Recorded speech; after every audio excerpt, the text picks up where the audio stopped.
de repente, você se vê encurralado por uma equipe rebelde, arredia e sente que as rédeas do teu controle escapam por entre os dedos.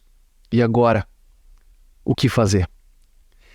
Aqui é Ricardo Malê e eu imagino que talvez o título desse episódio, como domar uma equipe rebelde, possa te soar um tanto politicamente incorreto. Afinal, domar é um verbo que a gente usa quando a gente se refere mais a animais, do que a pessoas. Mas calma aí. A rebeldia a qual eu me refiro aqui é a rebeldia do próprio comportamento e não da pessoa. A gente está falando aqui de um comportamento irracional, quase animal, não educado, não amadurecido e que, portanto, precisa ser domado, caso você deseja conduzir o teu funcionário a uma maior maturidade, responsabilidade e autoconsciência. Atributos que são indispensáveis para a conquista da autonomia. E eu sei que você quer muito ter uma equipe autônoma, pois somente assim é que você vai conseguir ter a paz que um gestor merece, ser um gestor mais independente das variações emocionais, da tua equipe. Vamos entender um pouco quais são as consequências de a gente lidar com uma equipe que tem esse traço, ou pessoas, ou equipe que tem esse traço aí de rebeldia. O primeiro ponto é que a rebeldia, ela é, de certa forma, aí a gente pode considerar uma certa desvalorização da hierarquia. A pessoa não aceita que alguém esteja ordenando algo. Consequentemente, a gente vai sofrer de desordem na empresa, o que é um contrassenso, porque afinal, uma organização, uma empresa como organização, leva esse nome justamente porque precisa ter ordem. E quando nós temos rebeldia, a gente está ali confrontando justamente essa tentativa de colocar a casa em ordem. Consequentemente, aí surgem os conflitos. E um ambiente conflitante é onde impera o quê? A falta de cooperação. Consequentemente, onde há falta de cooperação, há sobrecarga do líder que acaba tendo os seus resultados gerenciais prejudicados. Seja você dono do negócio, seja você gerente de algum departamento, onde há uma equipe rebelde, você inevitavelmente vai acabar sofrendo com os resultados. Você vai ver os seus resultados sendo prejudicados. Quais são as causas da rebeldia? Bem, obviamente a rebeldia é um fenômeno multifatorial, mas algumas causas são mais evidentes. Por exemplo, na adolescência, é natural que o jovem busque, um momento em que o jovem vai buscar mais autonomia, o seu senso de identidade, a sua individualidade, porque afinal de contas, durante a infância, ele foi bastante direcionado, dirigido, limitado, controlado pelos próprios pais. Vem a rebeldia da adolescência. Provavelmente você que está me ouvindo conhece bem a história e até já passou por isso, ou tem filhos que estão nessa idade e está vivendo na carne. O que é isso? Bem, na empresa pode acontecer o mesmo, mas não somente com os jovens. Você também pode estar vivenciando isso com pessoas já bastante adultas e quem sabe até já aí, de idade bastante avançada, porque a rebeldia, ela se origina muitas vezes nessa etapa, nessa fase da vida, porém às vezes ela não é bem trabalhada. Pronto, essa batata quente aí vai cair no teu colo. Mas olha só, tem um lado bom disso aí tudo. Por incrível que pareça, a rebeldia tem o seu lado bom também. E qual seria o lado bom da rebeldia? A rebeldia, ela está num extremo de uma, digamos assim, de uma linha no qual, nessa linha, no outro extremo nós temos o quê? O conformismo. Então você imagina que a rebeldia é um extremo de um comportamento que no outro lado a gente tem o conformismo. Eu tenho certeza que você preferiria muito mais lidar com pessoas rebeldes do que conformistas. E eu vou te explicar por que é preferível. Primeiro que a rebeldia ela se manifesta como um excesso de agressividade, não é verdade? Agora, o conformismo é o quê? É a falta dessa agressividade. A rebeldia se manifesta também com uma atitude muito mais ativa, enquanto o conformismo, uma atitude muito mais passiva. E o que você preferiria, então? Ter a seu dispor um cavalo selvagem ou um pangaré? Um cavalo selvagem, rebelde, uma vez domado, ele pode ter grande utilidade. Já um pangaré tem pouca serventia. Então pense nisso. O funcionário rebelde, talvez ele esteja a meio caminho de se tornar alguém muito importante dentro da tua empresa. Mas é claro que você vai precisar domar. Não a pessoa, mas o comportamento. Vamos entender um pouquinho como fazer isso, entendendo esse nosso fenômeno aqui, a rebeldia, como um vício, tá? Vamos estudar isso aqui, entendendo a rebeldia como um excesso de algo, enquanto o conformismo é a falta desse algo. A gente já entendeu um pouco, né? Que a rebeldia é um excesso de agressividade, de atividade, né? Tem uma energia colocada aí na rebeldia, enquanto o conformismo parece ser, então, aquela atitude de passividade, né? Uma atitude de falta de vitalidade. Então, no meio desse contínuo aí, no meio disso, deve haver algo interessante, porque, segundo Aristóteles, olha só, o nosso filósofo grego aqui predileto, ele diz o seguinte, que as virtudes morais aí do ser humano, elas estão situadas exatamente no meio termo, entre dois vícios. Então, se a rebeldia é um excesso e o conformismo é a falta, o que está no meio? Vou dar um exemplo de Aristóteles. Por exemplo, coragem é uma virtude moral. Quando há falta de coragem, nós temos um vício chamado covardia. Quando nós temos um excesso de coragem sem perceber as consequências, nós temos a temeridade, ou também chamado de ousadia. Então, se a rebeldia é um excesso e o conformismo é a falta, o que está no meio termo? E aí, esse é o ponto que nos interessa.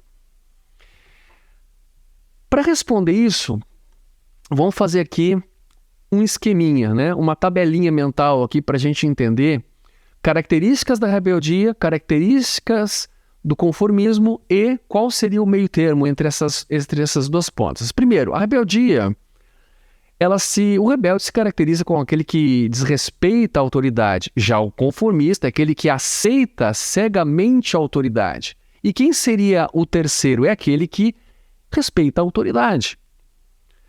O rebelde é aquele que desconsidera as normas, o conformista é aquele que segue as normas sem questionamento, e o meio termo seria o quê? Considerar e refinar as normas. Então, respeitar, considerar, mas estar disposto a melhorar essas próprias normas. O rebelde se caracteriza aí pela anarquia, o conformista pela dependência. Qual seria o meio termo? A autonomia. Nem rebelde, né? Nem anarquista, nem dependente, mas sim autônomo. O rebelde muitas vezes tem um comportamento narcisista, é o centro de tudo, ele se ama, ele se vê como extremamente importante, mais do que todos. Já o conformista muitas vezes vai sofrer de uma baixa autoestima. No meio termo nós temos uma autoestima saudável. Agora, qual nome nós poderíamos dar para todos esses comportamentos do meio termo? Respeita a autoridade, considera e refina as normas, tem autonomia e uma autoestima saudável. Bem, aqui não é uma escolha científica minha, mas é uma escolha baseada na minha experiência. Eu chamo a esse perfil de proativo. Seria justamente o proativo que entende esse meio termo e age de acordo com a sua consciência, tem uma eficácia na forma de entender as situações e de fazer as suas escolhas.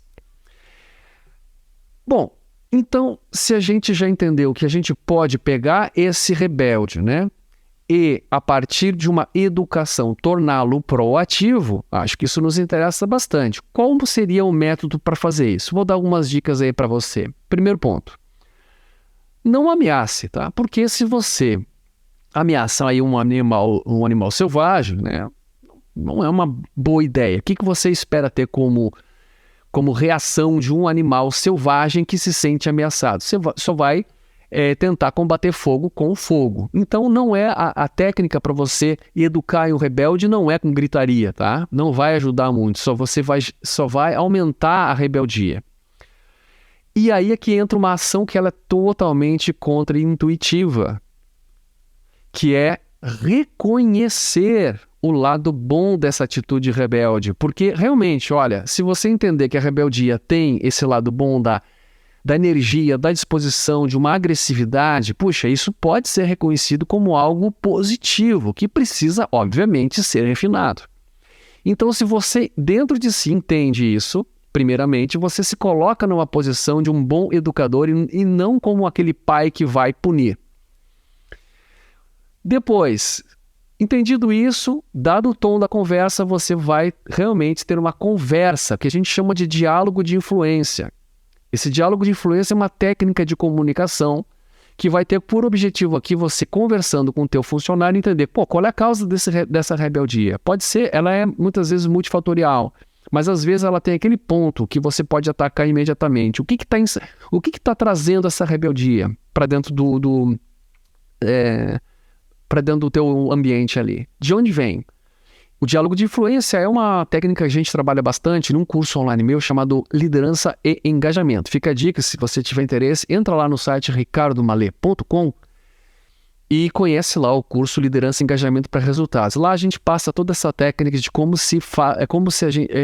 é que a gente tem esse tipo de diálogo aí com um funcionário. Agora, eventualmente, você vai tendo esse diálogo de influência, você vai descobrir que a causa da rebeldia é um desejo por maior autonomia, o que é bastante natural. A gente já viu que isso é da adolescência, mas às vezes, no ambiente de trabalho, o funcionário está buscando ter mais autonomia. Eventualmente pode ser essa causa, e a gente não está dando essa autonomia por excesso de controle, porque a pessoa erra demais, a gente está muito em cima. Bom, então é o seguinte, você quer autonomia? Quero, eu preciso, eu necessito de autonomia. Aliás, a autonomia é um dos elementos, né, considerados aí por Daniel Pink no livro Motivação 3.0 como um dos componentes da motivação intrínseca. Tá? Então, autonomia não é nada para ser dispensado. Pelo contrário, quando o funcionário tem desejo de autonomia, a gente precisa considerar e valorizar essa autonomia. Então, quando o funcionário revela, através desse diálogo de influência, por exemplo, que o que está faltando é que ele conquiste maior autonomia no seu trabalho, primeiro que você vai fazer? Bom, mostra para o funcionário, através do diálogo, olha, existe um caminho para você alcançar a tua autonomia. Existe, né? E você vai dizer, olha, o caminho é assim, eu vou te ajudar assim, assim, assim, nessa jornada aí para você conquistar a autonomia. Mas existe sim um caminho para você ter mais autonomia, ter mais liberdade, ok? Mas, né, eu vou te conduzir nesse caminho agora. Então você tem que me dar permissão para que eu possa te mostrar o caminho, né, e te ajudar a seguir nesse caminho para alcançar a autonomia. Você não vai alcançar a autonomia porque você quer, é porque você vai merecer a autonomia. Para tal, minha sugestão, estabeleça metas claras e uma meritocracia justa. Sem metas claras, sem uma meritocracia justa, a pessoa nunca sabe se ela está ou não caminhando no sentido de ter maior autonomia. Então, o que vai medir se a pessoa está realmente fazendo um bom trabalho, se ela está desempenhando bem as suas funções, é se ela está atingindo os resultados esperados. A meritocracia também deixa claro que, na medida em que, né, esse caminho da autonomia está sendo trilhado, ela vai ter mais resultado, né? Ela vai ter mais méritos. Então, a meritocracia justa. Determina aí para a tua equipe métodos e treinamentos que garantam o desenvolvimento das suas competências. Não adianta nada você colocar um objetivo para a pessoa e dizer, olha, no momento em que você alcançar isso aqui, você vai ter autonomia, mas você não tem um método clarificado. Você não treina a pessoa. Então ela vai dizer assim, que legal, que agora eu sei que existe um caminho para eu receber mais autonomia, mas eu não sei como chegar lá. Puxa vida, aí a rebeldia não é resolvida, pelo contrário, você coloca mais querosene, né, no fogo.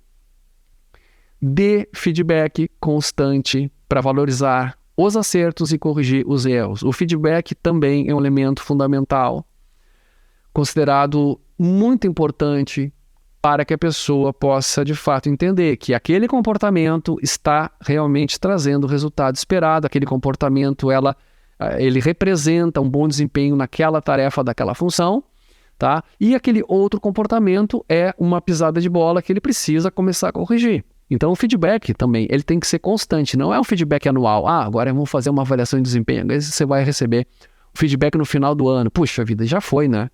Então, feedback constante, mais imediato possível, valorizando o acerto. Foca na valorização do acerto, tá? Quanto mais você focar na valorização dos acertos desse rebelde aí, mais ele entende que você é um aliado do crescimento dele em direção da conquista da autonomia. Então, reforça sempre, prioritariamente, o feedback de elogio, tá? O feedback de elogio é mais importante do que você começar, né, apontando o que está de errado, o que não está bom, coisa e tal, porque aí você já começa a reforçar aquela ideia de que, puxa vida, né, o meu chefe não gosta de mim, né, o líder tá torcendo para que eu me dê mal, e a rebeldia também não é curada, né, porque você passa sinais o tempo todo que você parece estar contra. Então, feedback de elogio tem uma prioridade para você demonstrar, puxa, aqui, eu estou contigo, estou torcendo pelo teu crescimento, né? Estou vibrando contigo com as pequenas conquistas do dia a dia. Claro, e quando tiver que corrigir, corrija também. Assim, você certamente vai poder contar com uma equipe mais madura, competente e comprometida. Gostou desse conteúdo? Segue aí o nosso podcast na plataforma onde você estiver ouvindo, seja no YouTube, no formato em vídeo, ou seja nas plataformas de podcast em formato de áudio. Clica aí no botãozinho para se inscrever e para receber os próximos conteúdos sempre em primeira mão. Obrigado por me acompanhar, aqui é Ricardo Malher e a gente se vê no próximo episódio. Tchau, tchau.